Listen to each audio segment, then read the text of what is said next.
It is Thursday morning and it is cold outside. There's no estate sales going on, so I'm going through a bunch of the stuff that I bought, getting it listed. Today we're just going to look at some of the sales that happened in my ephemera store. We'll look at some sales out of another store, and then we'll talk about an insurance claim that happened very quickly, a lot quicker than I'm used to. All right, let's jump right into the ephemera sales. The first one we're going to look at is from the Carroll Theater Amusement Company. It's out of Rome, New York. It's got 3 different theaters listed on it.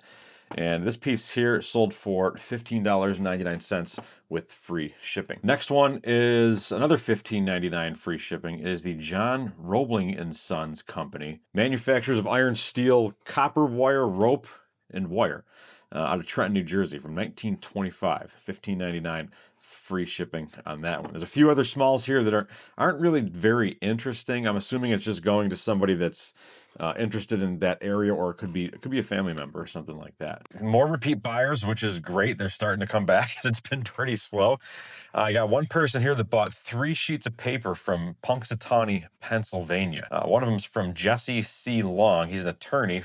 November 7th, 1923. 3 sheets of paper here came to $51.97, free shipping. 2 of them, Jesse C. Long, that attorney from Punxsutawney. And the last one, really, really nice letterhead here. It's from the Punxsutawney Hardware Company.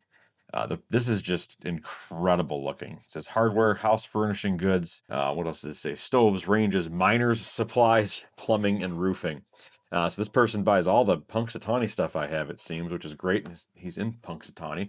He may just be a collector of stuff from the area, or sometimes people buy and they donate to the Historical Society in their local area. The next piece here, these 2 went for $29.99 free shipping, and it sold quick.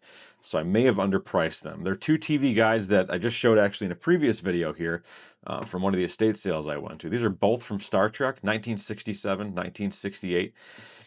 Everything here is free shipping. The only thing I'm not doing free shipping on in the ephemera store are lots of stuff. So if I've got, a stack of those 50 TV guides, I'm not going to ship that for free. But something like this went for free, and it wasn't really that expensive. I think it went pretty close. Where did this one go? Am I completely wrong? Yeah, New Hampshire. So this one didn't go too far away. I want to say the shipping, it was cheap. It wasn't too bad. But you can't ship these media mail because there's advertising in them. So you do have to pay a little extra for the ground advantage. Another piece that sold from that estate sale that went really, really quick is this Quick magazine. This is the one from 1953 that had Mickey Mantle on the cover. Very good condition for its age. I listed it high. I listed it for $109.99. And it sold for the full asking price of $109.99. And this piece actually, if you look up, if you go on the 3-year look back with eBay through the Terapeak or the product research, this is the 4th highest price that this particular item has sold for. So pretty happy about that one. Another very recent sale here, 1918, the Lyle Corrugated Culvert Company. This one looks like it's out of Minneapolis. Another really nice letterhead. It's got the building on it. Some really cool graphics here. I love looking at these things. This one's from 1918, so a pretty old piece. Another piece that's even older than that, 1904, Dr. J. Selden Brandt, a physician and a surgeon. It'd be scary to get taken care of by a surgeon in 1904. This one's from Ontario Center, New York, and I cannot make this out. It's all in cursive. This one sold for $15.99, free shipping. This piece here is from the Reed and Prince Manufacturing Company. Really cool letterhead here again. Lots of just really good looking graphics. Lots of nuts and bolts, and it says they sell rivets, wood screws, machine screws. So basically, it's a hardware company. I've got quite a few from this company out of Worcester, Massachusetts. January 29th, 1915. This one here went for $12 plus free shipping. The highlight of the ephemera sales, and this one actually went promoted. I don't know why I had promoted listings turned on for this one. I think 2 or 3 others had promoted too, but this stuff typically doesn't need to be promoted. There's people that sit there and watch these for quite a while. It's anything Breweriana related in ephemera is typically going to sell without having the need to promote, unless there's just hundreds and hundreds of these things out here. This one's pretty rare. It's from October 13th, 1923, from the West End Brewing Company. They're local to me. They're actually still located at the address here, 811 Edward Street. This one here is signed by the assistant treasurer. It says FMM, and I can't make out, I don't know if it's Milton, Matt, but this would have been a family member of the West End Brewing Company, the Matt family. So I'm not sure which family member this is, but it's pretty cool to have a sheet of paper signed by one of the family members of one of the oldest breweries in the country. But I did take a best offer on this one for $150 and free shipping. So before we get into the other sales here, we'll talk about this insurance claim that I had to deal with. And this is for something, I think this was in a video, maybe 2 videos ago.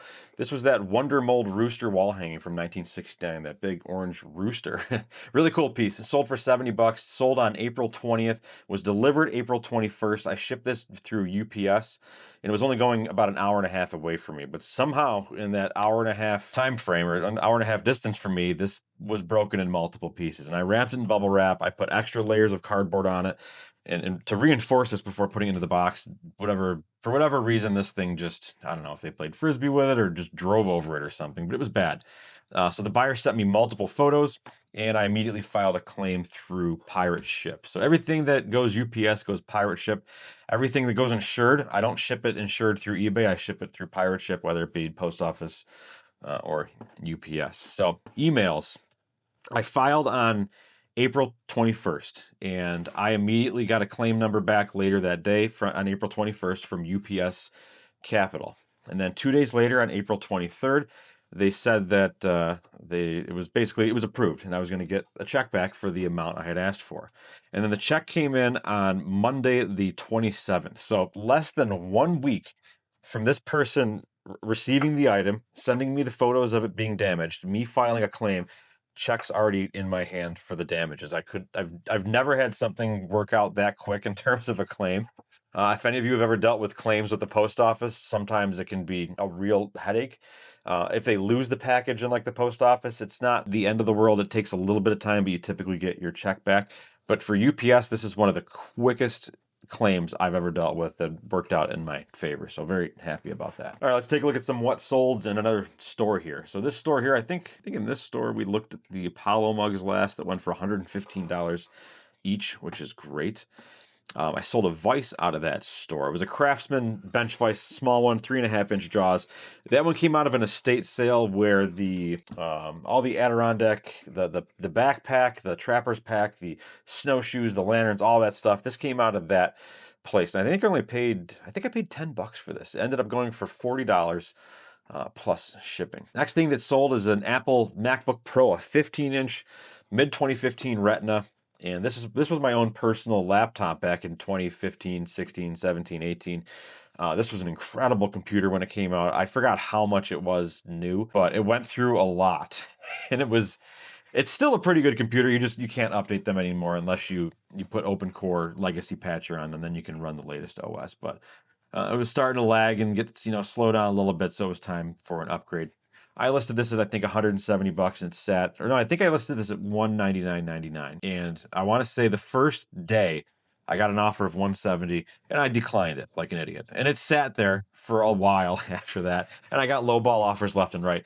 Finally, I ended up taking one for $149.99 plus shipping. The next thing that sold from up here in the tape thing here was a Marvin Gaye What's Going On 1971 sealed cassette. There was a huge sticker on it, and that sticker on the cellophane wrapping around it clearly hurts the value because this would have gone for a lot more had that sticker not been there. But this went for $15 plus shipping.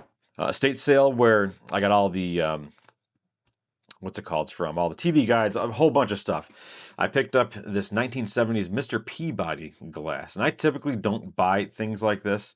I also bought those McDonald's glasses that I think are going to sit forever. And this was actually in the box with the McDonald's ones. So 1970s Mr. Peabody, it was a Pepsi promotion. This one went for $11 plus shipping. Shipping was expensive. This one went pretty far away. Shipping was $10.26, almost the price of the glass itself. Sold one Sega game, Mortal Kombat 3, 1995, Sega Genesis. That one went for $11.04 plus shipping. Some more sealed cassettes. These along with that Marvin Gaye. They came out of that big buy that I made. It was on my Instagram. I went to a garage sale of a former MCA employee, and I bought right around 2,000 cassettes, most of them being sealed. And a lot of them are gone right now. I've only got a few left, but this one here, this was a lot of different blues cassettes under the Chess MCA label. 7 cassettes went for $20 plus shipping. Nikon Coolpix digital camera. This came from a sale. It was about an hour and a half from us. Bought a bunch of stuff there, some Coleman stuff, I think that's where the Super Radio came from, a whole bunch of weird stuff that was like new in the box from back in the 90s and early 2000s. It looked like, this person had a buying problem and didn't open half of their stuff. This was $15, I want to say I paid for this. I paid up for it, but it ended up going for $39.99 plus shipping. When I bought the espresso machine that I broke, in the box were these curtain tiebacks. And I didn't know what they were at first. I was just going to toss them, but I ended up taking them all out, lining them up, and I said, you know what, let's take a picture of these and list them. So I put these, it was a lot of 8. I put them on eBay, and they sat for, I don't know, several months. They've got a mid-century look to them. I think they're actually they probably are from the late 60s, early 70s. But they ended up selling for $50 plus shipping. So curtain hardware, I don't know, something you might want to look out for. One of the lanterns that came out of the house that we just talked about, the Adirondack stuff, and the, what else did I say came from that house? The Vice. I got 2 Dietz Vesta lanterns, NYCS, New York Central Railroads. They have a clear embossed globe on them. And I said they go for around, I think went for around $50. So I listed mine at $59.99 plus shipping. And one of them sold on an offer for $55 plus shipping. Got rid of some Kodak 8mm film that I've had sitting around for the longest time. I bought it in a box of, you see those little blue tins sometimes, they have different, usually they got a bunch of 8mm film reels in them, and then this one actually had some sealed boxes of 8mm film, although obviously very, very expired. This did sit for about a month or so, and it ended up going for $34.99 plus shipping for the lot of 3. What is this here? This is a Chicago pneumatic wrench set. Only a couple bucks I paid for this at an estate sale last year. Very slow seller. I had it listed really high, and it sat and sat and sat. Ended up finally getting an offer of $17 plus shipping. Shipping was almost $20 because it's a big, heavy socket and wrench set. I don't know if I talked about this youth mitt, and I think I did in the last video. This is a catcher's mitt that I found at a garage sale that was next door to an estate sale. It was only $2, and it didn't stay on eBay very long. I put it up for $39.95. It sold for the full asking price plus shipping. And then finally, Nintendo Power. So what I did with all the old Nintendo Powers, if it was a high valued issue, like it was one of the first issues, I sold them. I was listing them and selling them individually. The rest of them I was selling in lots of 10. I should have done them by the year, but in this case, I was just doing like this one's lot number 30 through 39. I did 40 through 49, etc. So lot 30 through 39, 10 magazines, Nintendo Power, all with the original posters, all in very good condition. The later year Nintendo Powers were in great shape. Thankfully, this one I had it listed for, I think, $125, and I took an offer of $100 plus shipping. All in all, not too bad. eBay seems to be picking up a little bit in terms of sales here, which is great because it was very, very slow. Ephemera Store was down to nothing. I mean, there were multiple days in a row where you wouldn't get any sales in that store. And it's kind of expected that sales would slow down, but it's doing pretty good right now. Tuesday brought in $218. Wednesday brought in $199. Today we're only up to $13.59. So there were some high dollar items that went on this store, so I'm not expecting to continue that trend of $200 days. But it is great to see after having such a slow period in this store. All right, that's going to be it for this video. Make sure you click subscribe down below. Thank you for watching, and I'll see you in the next one.